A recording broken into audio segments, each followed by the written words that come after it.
Hello guys, कैसे हो आप सभी। आई होप आप सभी अच्छे होंगे। चलिएगा बच्चों, आज की क्लास आपके लिए बहुत इम्पोर्टेंट होने वाली है, इसलिए आज आपको ये क्लास मिस नहीं करनी है। आज हम पढ़ने वाले हैं आधुनिक भारत। आधुनिक भारत में जो प्रमुख घटनाएं घटित हुई हैं वो आज हम इसमें पढ़ने वाले हैं। तो बिल्कुल बेसिक लेवल से हम एडवांस लेवल तक इसमें क्लास में कंप्लीट करेंगे, तो एक भी चीज़ इसमें नहीं छूटने वाली है। तो चलिएगा बच्चों, इतना मैं गारंटी से बोलता हूँ, अगर आज आपने ये क्लास ले ली तो आपकी कोई भी चीज़ नहीं छूटेगी और एग्ज़ाम में बार बार आपके यहीं से ही क्वेश्चन पूछे जाते हैं। चलिएगा, जिसने अभी तक इस चैनल को सब्सक्राइब नहीं किया है वो चैनल को सब्सक्राइब कर लें और अब सभी दोस्त इस वीडियो को ज़्यादा से ज़्यादा शेयर करें।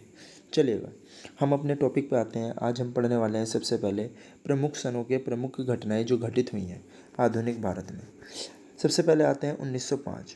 तो 1905 में आपको नोट करना है क्या हुआ था। बंगाल का विभाजन होता है और उस समय भारत के वायसराय कौन थे? Lord Curzon.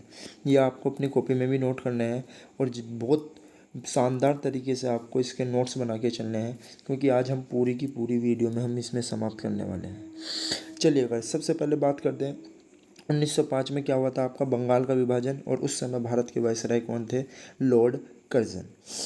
इसी तरीके से आपसे एक क्वेश्चन ये पूछता है कि बंगाल के विभाजन के समय कौन सा आंदोलन भंग भंग हुआ था। तो आपको याद रखना है इसके विरोध में कौन सा आंदोलन भंग भंग हुआ है? स्वदेशी आंदोलन। इसके विरोध में क्या हुआ था? भंग भंग हुआ था। किसके विरोध में? बंगाल का विभाजन। चलिएगा, नेक्स्ट देखते हैं। अगला आता है 1906। 1906 में आपको याद रखना है क्या हुआ था? मुस्लिम लीग की स्थापना होती है, जिसके संस्थापक कौन थे? सलीम मुल्ला खां। ये आपको याद रखना है, संस्थापक कौन थे? सलीम मुल्ला खां। और जिसके अध्यक्ष कौन बनाए गए थे? आगा खां। ये आपको नोट करना है। अगर आपसे पूछ ले इसका मुख्यालय कहाँ पर था उस समय, तो ढाका बांग्लादेश में था। ये भी आपको नोट करना है। और ये सबसे ज़्यादा इंपॉर्टेंट यही बनती है कि मुस्लिम लीग की स्थापना कब होती है? 1906। नेक्स्ट अगला ईयर आता है आपका 1907। तो 1907 में अगर आपसे पूछ ले तो वही कांग्रेस का विभाजन आपका हुआ था, जिसमें गरम दल व नरम दल दोनों के दोनों अलग हो चुके थे। गरम दल अलग और नरम दल अलग, जिसमें कांग्रेस का विभाजन होता है। और कब होता है? 1907। तो उस समय आपका पूछता है कि 1907 में जब कांग्रेस का विभाजन हुआ था उस समय कांग्रेस का अधिवेशन कौन सा था और कहाँ पर चल रहा था? तो कहाँ पर था? स्थान था आपका सूरत अधिवेशन, जिसके अध्यक्ष कौन बनाए गए थे? रास बिहारी घोष आपके अध्यक्ष बनाए गए थे। ये भी आपको नोट करना है। चलेगा, नेक्स्ट इसी के साथ आता है 1909 का भारत शासन अधिनियम, जिसे आप मार्ले मिंटो सुधार भी हम कहते हैं। तो ये भी आपको नोट करना है। 1909 का जो भारत शासन अधिनियम आया था उसको हम मार्ले मिंटो सुधार भी बोलते हैं, जिसमें मार्ले भारत के सचिव बनाए गए थे और मिंटो कौन थे? भारत के वायसराय। यह भी आपको अपनी कॉपी पर नोट करना है। जिसमें क्या किया गया था? मुस्लिमों के लिए पृथक निर्वाचन मंडल की स्थापना कर दी गई थी, प्रारंभ कर दिया गया था। ठीक है ना। किस समुदाय के लोगों को कर दिया था? मुस्लिम लोगों के समुदाय को लिए पृथक निर्वाचन मंडल की स्थापना की गई। चलिए, अगर नेक्स्ट आता है 1911। तो सबसे ज़्यादा इंपॉर्टेंट आपका यही बनता है 1911। वो पूछता है कि सबसे पहले बंगाल का जो विभाजन रद्द हुआ था वो कब हुआ था? तो 1911 में आपका बंगाल का विभाजन रद्द हो जाता है और 1905 में बंगाल का विभाजन शुरू होता है। दूसरा, अगर हम बात करते हैं 1911 में ही आपकी क्या हुआ था? कलकत्ता से राजधानी दिल्ली स्थानांतरित की गई थी। कब? 1911 में। तो बहुत ज़्यादा इंपॉर्टेंट आपके लिए लाइन बन जाती है कि भारत की राजधानी दिल्ली कलकत्ता से कब स्थानांतरित की गई? तो 1911 में।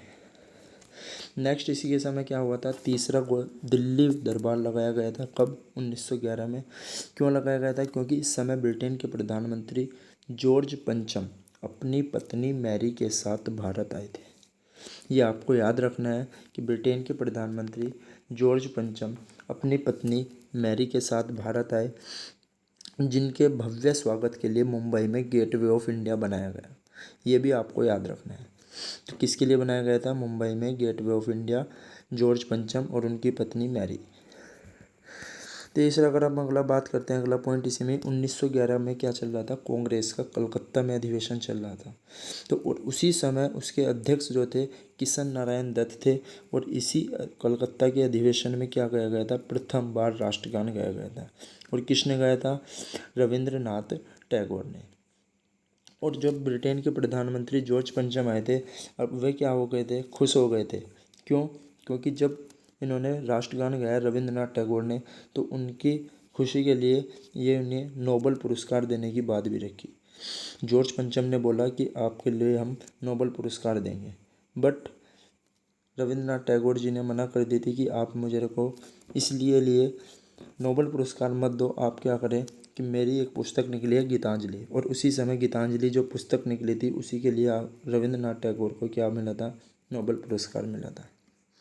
चलिएगा, तो 1911 बहुत इंपॉर्टेंट बन जाता है आपका कि अगर आपकी क्या पूछता है, कलकत्ता से राजधानी दिल्ली कब स्थानांतरित की गई, 1911। तीसरा दिल्ली दरबार कब लगाया गया, 1911।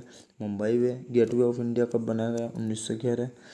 कलकत्ता का अधिवेशन कब हुआ, 1911 में, जिसके अध्यक्ष कौन बनाए गए थे, किशन नारायण दत्त। चलेगा, नेक्स्ट आता है 1915।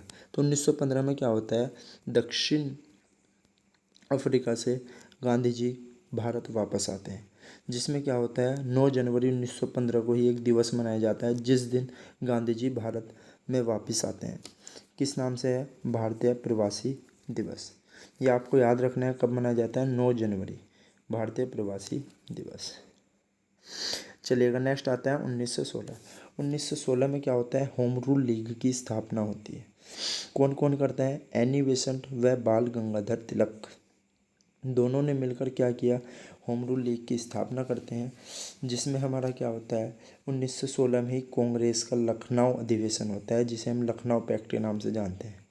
तो लखनऊ पैक्ट भी अगर आपसे पूछता है कब होता है, 1916। इसमें क्या होता है लखनऊ में पैक्ट में, जिसके अध्यक्ष जो बनाए गए थे अंबिका चरण मजूमदार बनाए गए थे। इसमें क्या होता है, गरम दल, नरम दल और मुस्लिम लीग भी कांग्रेस में शामिल हो जाती है। जैसे कि आपने पीछे देखा था अभी 1907 में क्या हुआ था, गरम दल व नरम दल दोनों अलग हो चुके थे, कांग्रेस का विभाजन हो चुका था, जिसके अध्यक्ष रास बिहारी घोष थे। और 1916 में क्या होता है, कांग्रेस का ही लखनऊ का अधिवेशन चलता है, जिसे लखनऊ पैक्ट के नाम से जानते हैं, और जिसके अध्यक्ष अंबिका चरण मजूमदार थे। इसमें क्या होता है, फिर से ये एक हो जाते हैं, गरम दल भी और नरम दल भी, और मुस्लिम लीग भी इसमें शामिल हो जाती है। तो ये आपसे पूछता है कि कांग्रेस में मुस्लिम लीग कब शामिल होती है, तो 1916 के कांग्रेस के लखनऊ अधिवेशन में, जिसे लखनऊ पैक्ट के नाम से भी जानते हैं। चलिएगा, नेक्स्ट आता है 1917। 1917 भी आपको याद रखना है। 1917 में कौन सा सत्याग्रह होता है, चंपारण सत्याग्रह। ये चंपारण कहाँ पड़ता है, बिहार में पड़ता है, ये आपको याद रखना है। महात्मा गांधी जी 1915 में वापस आ गए थे, और इनके द्वारा प्रथम सत्याग्रह कौन सा चलाया गया था, प्रथम आंदोलन कौन सा चला गया है, चंपारण सत्याग्रह। इसमें क्या हुआ करता था, बिहार के जो किसान लोग थे वे 3/20 भाग पर नील की खेती करनी पड़ती थी, जिसे तिनकटिया पद्धति भी कहा जाता था। तो इसी का ही विरोध करने के लिए 1917 में महात्मा गांधी जी ने चंपारण सत्याग्रह चलाया। इसमें क्या होता है देखिएगा, यह गांधी जी का भारत में प्रथम सत्याग्रह था, जैसा कि मैंने अभी आपको बताया। और कांग्रेस का इसी समय कांग्रेस का कलकत्ता अधिवेशन चल रहा था 1917 में, जिसमें प्रथम महिला अध्यक्ष बनाई गई थी, और जिसका नाम था एनी बेसेंट। ये भी आपको याद रखना है कि प्रथम महिला अध्यक्ष कब बनाई गई, 1917 के कांग्रेस के कलकत्ता अधिवेशन में, और कौन थी अध्यक्ष, एनी बेसेंट। चलिएगा, 1918 में देखते हैं अहमदाबाद मिल मजदूर आंदोलन। 1918 में क्या होता है, अहमदाबाद मिल मजदूर आंदोलन होता है। यहाँ पर अहमदाबाद में जो मजदूर वहाँ पर कार्य करते हैं उनके द्वारा ये आंदोलन चला गया था, क्योंकि उसी समय वहाँ पर एक प्लेग नामक बीमारी फैल गई थी, जिसमें अंग्रेज़ों ने वहाँ के लोगों को बोनस देने की बात रखी, बट उन्हें बोनस नहीं मिला था। तो इसलिए क्या हुआ था, महात्मा गांधी जी के द्वारा वहाँ पर एक आंदोलन चला गया, जिसका नाम था अहमदाबाद मिल मजदूर आंदोलन। पहली बार अगर आपसे पूछ ले गांधी जी ने पहली बार किस आंदोलन में भूख हड़ताल की, तो पहली बार भूख हड़ताल की थी 1918 के अहमदाबाद मिल मजदूर आंदोलन में। चलेगा, इस आंदोलन का संबंध प्लेग बोनस से है। जैसा कि मैंने अभी बताया कि प्लेग नामक बीमारी फैल गई थी, इसलिए कभी कभी इसे प्लेग बोनस के नाम से भी जाना जाता है। और कितना बोनस मिला था, 35%। चलिएगा, नेक्स्ट आता है 1919। 1919 भी आपका बहुत इंपॉर्टेंट हो जाता है। 1919 में क्या होता है, रोलैक्ट एक्ट पारित हो जाता है। रोलैक्ट एक्ट क्या होता है, काला कानून, इसे काला कानून भी कहा जाता है, जिसमें नो अपील, नो दलील नो वकील। ना ही आप इसमें अपील कर सकते थे, ना ही कोई दलील कर सकते थे, और ना ही आप इसमें कोई वकील कर सकते थे। ऐसा अंग्रेज़ों द्वारा ये कानून बनाया गया था। और किसकी अध्यक्षता में बनाया गया था? तो सिडनी रोलैक्ट की अध्यक्षता में ये कानून बनाया गया था। ये आपको याद रखना है। और इसे भारतीयों ने क्या कहा था? काला कानून कहकर संबोधित किया। ये मैंने अभी बताया आपको कि काला कानून भी इसे बोलते हैं, रोलैक्ट एक्ट को। और कब पारित हुआ था? 1919। 1919 में ही एक प्रमुख घटना और घटित हुई थी, आपको याद रखना है। 13 अप्रैल 1919 को क्या होता है? जलियांवाला बाग हत्याकांड होता है। जिसमें क्या होता है कि जलियांवाला बाग हत्याकांड, वहाँ पर क्या, कुछ लोग, भारतीय लोग वहाँ पर अपनी मीटिंग कर रहे थे, और वहाँ पर जनरल ओ डायर जाते हैं और निहत्थे लोगों पर गोली चलवा देते हैं। ये जलियांवाला बाग कहाँ पड़ता है आपका? यह नोट कर लेना, अमृतसर में आपका ये पड़ता है। चलिएगा नेक्स्ट, अगर आपसे पूछ ले उस समय अंग्रेज अधिकारी कौन थे जिस समय जलियांवाला बाग हत्याकांड हुआ था? तो जनरल ओ डायर थे, और इनके खिलाफ मुकदमा भी चला है। बट इसके लिए जब जांच समिति बैठी तो क्या नाम था उस जांच समिति का? हंटर आयोग। ये आपको याद रखना है। नेक्स्ट, इसी के साथ इसमें एक आंदोलन और चला था 1919 में ही, खिलाफत आंदोलन भी कब चलता है? 1919 में भी। ये भी आपको नोट करना है। चलेगा नेक्स्ट देखते हैं 1920।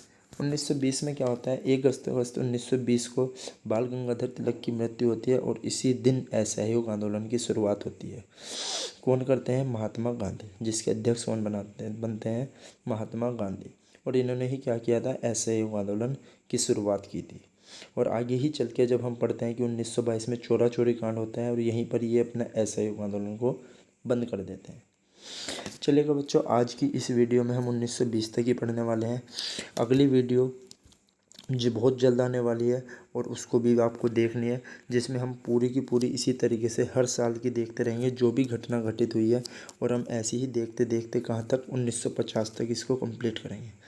जब आपका पूरा हो जाएगा फिर आप इसको देखना कि कोई भी क्वेश्चन आपका इसमें से बाहर नहीं जाने वाला है। सो प्लीज़, जिसने भी इस वीडियो को, चैनल को सब्सक्राइब नहीं किया है तो इस चैनल को सब्सक्राइब करें, और सभी दोस्तों को अपने ये वीडियो शेयर करें। और जिसको भी कोई भी डाउट हो तो कमेंट सेक्शन में मेरे को कमेंट करके बताएं। जिसको इस वीडियो की PDF भी चाहिए वो भी कमेंट सेक्शन में मेरे को कमेंट करके बताएं, उसको मैं वीडियो सेंड कर दूँगा।